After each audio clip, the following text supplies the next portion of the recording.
Assalamualaikum warahmatullahi wabarakatuh.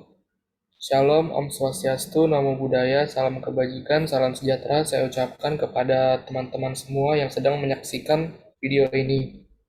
Pertama, saya ucapkan terima kasih kepada Ibu Rahmi atas kesempatannya bagi kelompok kami agar dapat mempresentasikan hasil diskusi kami mengenai topik menggunakan pasar sekuritas untuk pembiayaan dan investasi peluang. Sebelum memulai diskusi, memperkenalkan anggota kelompok satu persatu. Kelompok 7 anggota pertama Alvin Lazuardi Nur, kedua Alimatu Zahra, ketiga Zikra Rizky, keempat Intan Sabila, kelima Kavi Ahmad Satriaji, keenam Novi Santriana Dati. Pada kesempatan kali ini kami mengangkat 9 topik pembahasan. Yang pertama ada pasar sekuritas dan bankir investasi, yang kedua ada bursa saham, ketiga saham, keempat obligasi, kelima cara berinvestasi di pasar sekuritas, keenam peluang obligasi dan reksadana, ketujuh indikator saham, kedelapan contoh perusahaan sekuritas di Indonesia, kesembilan kesimpulan.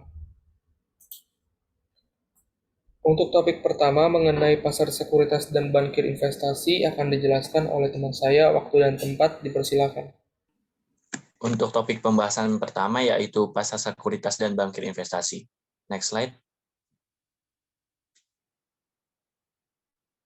Pengertian sekuritas dan pasar ekuitas. Sebelum saya memasuki pasar ekuitas, saya akan menjelaskan tentang sekuritas. Sekuritas adalah instrumen keuangan dengan nilai tertentu yang mencerminkan kepemilikan seseorang atau badan usaha atas suatu aset. Istilah alternatif dari sekuritas adalah efek. Sama seperti aset, sekuritas merupakan objek yang dapat dengan mudah dipindahtangankan melalui transaksi jual-beli. Bedanya, sekuritas hanya dapat diperjualbelikan melalui pasar atau perusahaan efek, contohnya saham dan obligasi.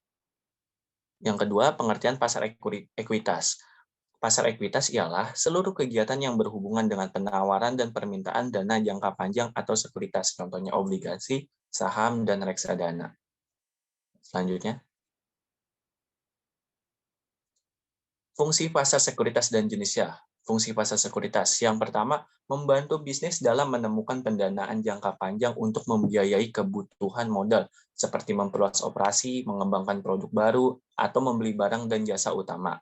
Yang kedua ada memberi investor swasta tempat untuk membeli dan menjual sekuritas atau investasi, seperti saham dan obligasi, yang dapat membantu mereka membangun masa depan finansial mereka. Selanjutnya ada jenis pasar ekuitas. Yang pertama, pasar sekuritas primer. Pasar sekuritas primer bertugas menangani penjualan sekuritas baru. Yang kedua, pasar sekuritas sekunder. Pasar sekuritas sekunder ini bertugas menangani perdagangan sekuritas antar investor dengan hasil penjualan masuk ke investor yang menjual saham. Selanjutnya, kemudian ada peran bankir investasi. Yang pertama ada bankir investasi. Bankir investasi adalah spesialis yang membantu dalam penerbitan dan penjualan sekuritas baru. Contohnya pertama ada menyiapkan analisis keuangan ekstensif, kedua menanggung penerbitan saham atau obligasi baru. Kemudian ada investor institusional. Investor institusional adalah organisasi besar seperti dana pensiun, reksadana, dan perusahaan asuransi yang menginvestasikan dana mereka sendiri atau dana orang lain. Karena daya beli mereka yang besar, investor institusi merupakan kekuatan yang kuat di pasar sekuritas. Next slide. Untuk bagian kedua, ada identifikasi bursa saham. Next slide. Bursa saham dan pasar over the counter (OTC). Yang pertama, bursa saham. Bursa saham ialah sebuah organisasi yang anggotanya dapat membeli dan menjual atau sejenis pertukaran sekuritas untuk perusahaan dan investor. Contohnya yang pertama ada New York Stock Exchange yang didirikan pada tahun 1792, dan yang kedua ada Bursa Efek Indonesia. Selanjutnya ada pasar over the counter atau OTC. Ialah sarana yang memberi perusahaan dan investor untuk memperdagangkan saham yang tidak terdaftar di bursa efek pasar. Karena tidak semua sekuritas diperdagangkan di bursa saham terdaftar, maka hadirlah pasar OTC. Pasar OTC juga adalah jaringan beberapa ribu broker yang menjaga kontak satu sama lain dan membeli atau menjual sekuritas melalui sistem elektronik nasional. Perdagangan ini dilakukan antara dua pihak secara langsung. Next slide. Kemudian ada peraturan sekuritas dan komisi sekuritas.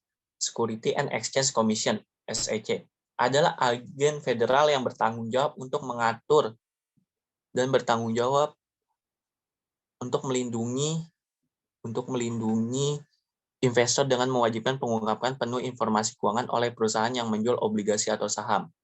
Perusahaan yang berdagang di bursa nasional harus mendaftar ke SEC dan memberikannya pembaruan tahunan. Undang-Undang tahun 1934 juga menetapkan pedoman khusus yang harus diikuti perusahaan saat menerbitkan sekuritas keuangan seperti saham atau obligasi. Misalnya, sebelum menerbitkan saham atau obligasi untuk dijual kepada publik, perusahaan harus mengajukan pernyataan pendaftaran terperinci kepada SEC yang mencakup informasi ekonomi dan keuangan yang ekstensif serta pencegahan informasi orang dalam.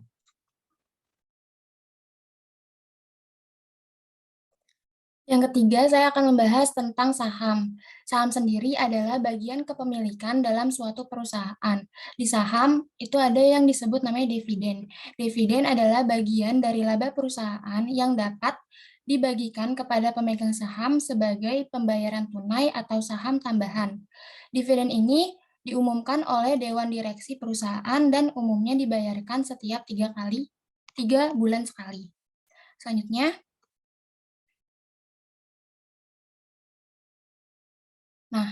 selanjutnya adalah keuntungan dan kerugian menerbitkan saham. Untuk keuntungannya sendiri, pemegang saham tidak perlu membayar kembali investasi mereka. Yang kedua, tidak ada kewajiban hukum untuk membayar dividen. Oleh karena itu, perusahaan dapat menginvestasikan kembali pendapatan untuk membiayai kebutuhan di masa depan. Yang ketiga, menjual saham dapat memperbaiki kondisi neraca perusahaan karena tidak menimbulkan hutang. Dan untuk kerugiannya, jadi tuh yang pertama, pemegang saham memiliki hak untuk memilih dewan direksi perusahaan, sehingga penerbitan saham baru dapat mengubah kendali perusahaan. Yang kedua, lebih mahal karena dividen dibayarkan dari laba setelah pajak. Dan yang terakhir, kebutuhan untuk membuat pemegang saham senang dapat mempengaruhi keputusan manajer. Selanjutnya,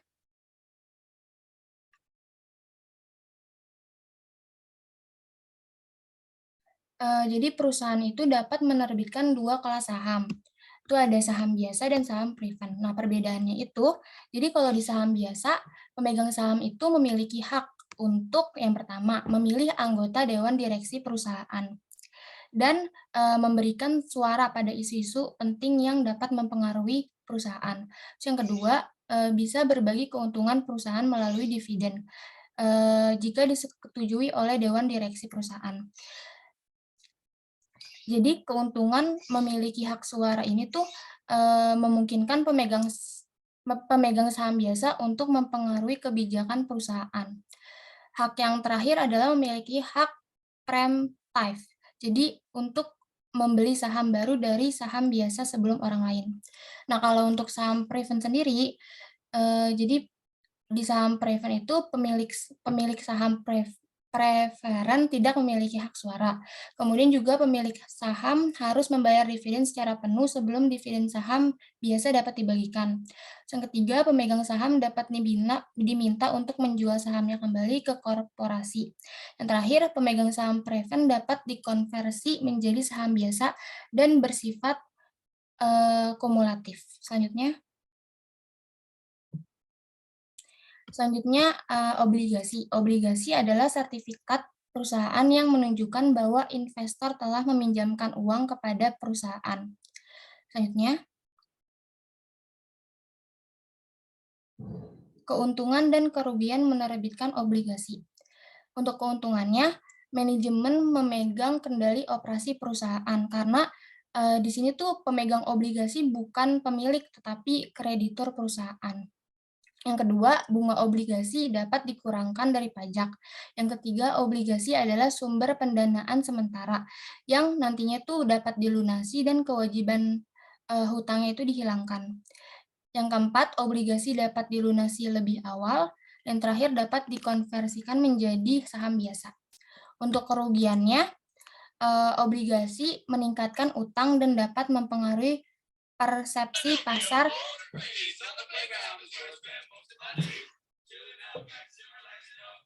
pasar terhadap perusahaan. Yang kedua, perusahaan harus membayar bunga obligasi. Yang ketiga, perusahaan harus melunasi nilai nominal obligasi pada tanggal jatuh tempo.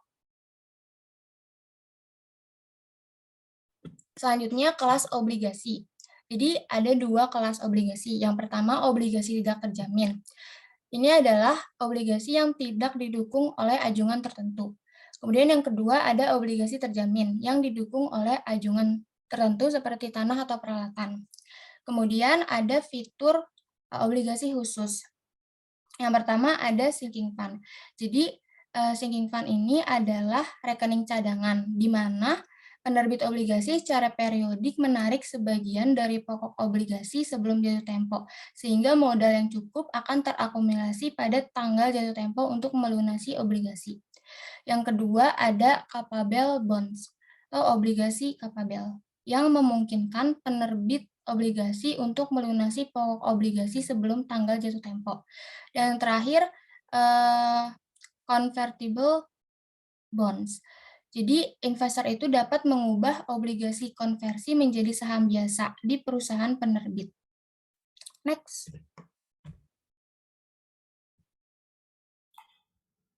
Baik, selanjutnya di sini saya akan menjelaskan mengenai berinvestasi di pasar sekuritas. Pertama, sebelumnya kita harus tahu bagaimana sih cara seorang investor itu untuk membeli sebuah efek. Secara garis besar, ada 2 cara. Yang pertama ada konvensional dan online. Untuk metode konvensional dapat dilakukan dengan cara pertama memutuskan saham atau obligasi apa yang ingin dibeli. Kedua, investor harus memilih perusahaan pialang. Pialang itu sendiri adalah perwakilan terdaftar yang bekerja untuk perusahaan pialang sebagai perantara pasar untuk membeli dan menjual sekuritas untuk klien. Jadi pialang ini bisa disebut sebagai pihak ketiga. Lalu ketiga, perusahaan pialang memesan dan menegosiasikan harga. Keempat, setelah transaksinya sudah selesai, perdagangan dilaporkan pada broker pemilik saham. Lalu metode kedua, yaitu metode online. Jadi sebenarnya ada banyak sekali pilihan layanan perdagangan online untuk membeli ataupun menjual saham serta obligasi. Layanan online ini memberikan langsung informasi data keuangan perusahaan, riwayat harga saham, dan juga laporan analis kepada investor.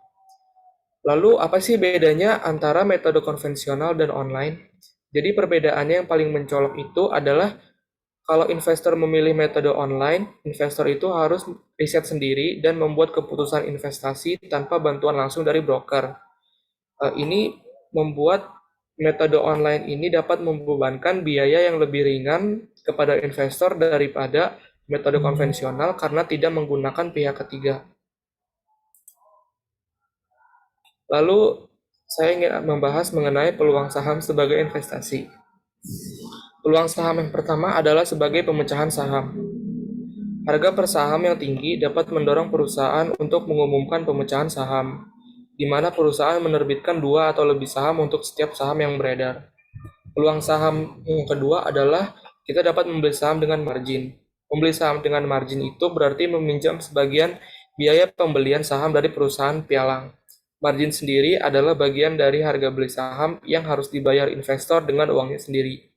Peluang saham yang ketiga yaitu adalah keuntungan modal.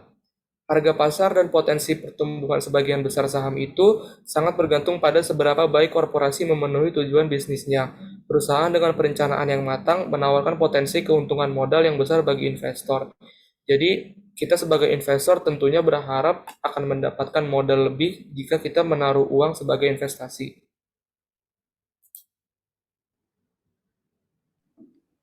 Selanjutnya ada peluang obligasi dan reksadana.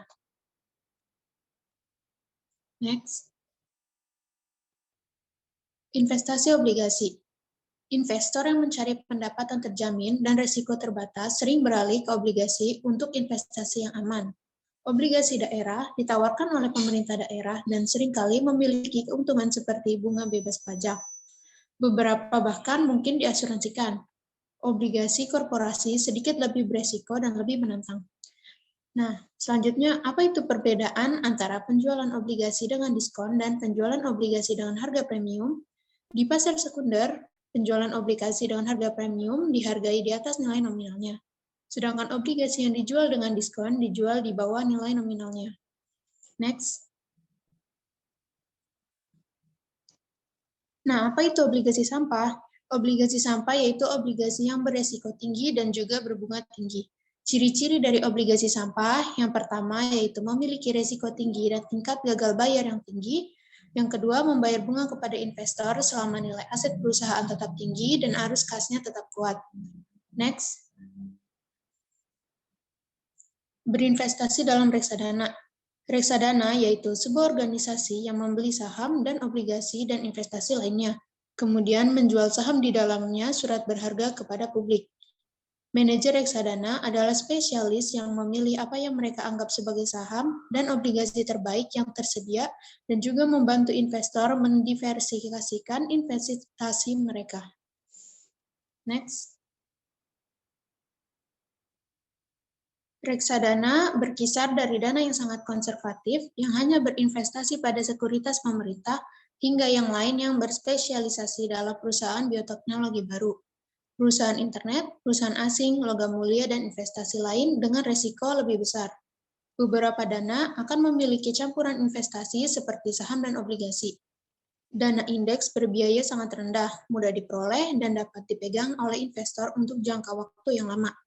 Dana indeks juga menyamai atau mengalahkan kinerja dana dengan harga lebih tinggi yang dikelola oleh manajer uang profesional. Next. Lanjutin indikator saham.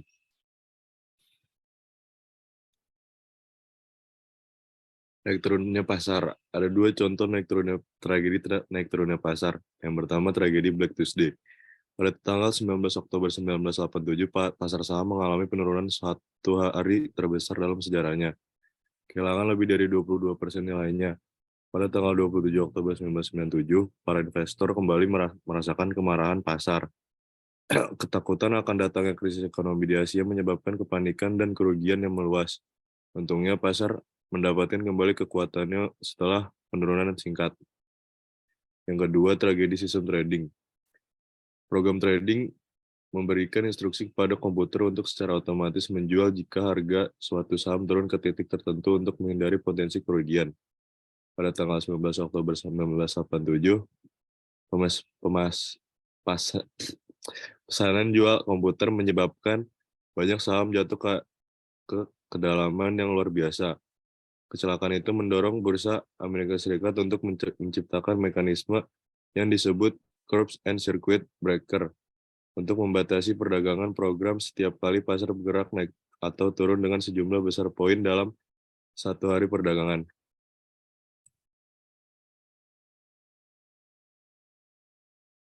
Selanjutnya ada Dow Jones Theory. Dow Jones Industrial Average atau Dow adalah biaya rata-rata dari 30 saham industri terpilih. Industri keuangan menggunakan untuk memberikan indikasi arah naik atau turun pasar saham dari waktu ke waktu. Tetap mengikuti pasar akan membantu investor memutuskan investasi apa yang tampaknya paling sesuai dengan kebutuhan dan tujuannya. Kembali ke dua realitas investasi utama, yaitu tujuan dan kebutuhan keuangan pribadi dapat berubah seiring waktu, dan pasar bisa menguntungkan tetapi juga bisa berubah-ubah. Selanjutnya yang ke-8, contoh perusahaan pasar sekuritas di Indonesia. Next. Salah satunya adalah Indo Premier Sekuritas, itu perusahaan pasar sekuritas terbesar yang berdiri sejak tahun 1996, yang bergerak di bidang manajemen investasi, perantara perdagangan efek, dan penjamin emisi efek. Dan salah satu perusahaan pasar sekuritas di Indonesia yang berperan besar di Bursa Efek Indonesia. Next. Produk dan layanan yang ditawarkan oleh Indo Premier Sekuritas adalah yang pertama, ada saham, reksadana, dan produk perencanaan keuangan yang dapat digunakan untuk investasi secara individu ataupun keluarga. Yang kedua, ada investment banking yang biasanya diperuntukkan untuk institusi ataupun lembaga korporat. Yang ketiga, equity sales dan trading yang diperuntukkan untuk institusi atau korporat. Yang keempat, fixed income sales dan trading untuk institusi. Cara berinvestasi di Indo Premier Sekuritas ada dua cara. Yang pertama yaitu membuka akun dengan minimal modal sebesar 100.000. Yang kedua, membuka rekening dana investor. Next. Baik, jadi dari diskusi kami tadi dan presentasi kami dapat disimpulkan, sekuritas adalah bukti kepemilikan modal dalam bentuk surat berharga yang dapat diperdagangkan di perusahaan sekuritas atau pasar sekuritas. Dengan menerbitkan sekuritas, bisnis dapat mengumpulkan dana yang dibutuhkan untuk membantu membiayai pengeluaran utama mereka. Sekuritas dibagi dua jenis, yaitu saham dan obligasi yang masing-masing mempunyai kelebihan dan kekurangan. Salah satu contoh perusahaan pasar sekuritas adalah Indo Premier Sekuritas yang memiliki peran besar di Bursa Efek Indonesia. Kami berharap teman-teman dapat memahami materi kami dengan baik, dan juga saran kami, teman-teman perlu untuk memahami betul seluk-beluk saham serta obligasi sebelum teman-teman dapat terjun ke dunia bisnis. Sekian presentasi dari kami. Terima kasih atas atensinya teman-teman. Sampai berjumpa di diskusi selanjutnya. Assalamualaikum warahmatullahi wabarakatuh.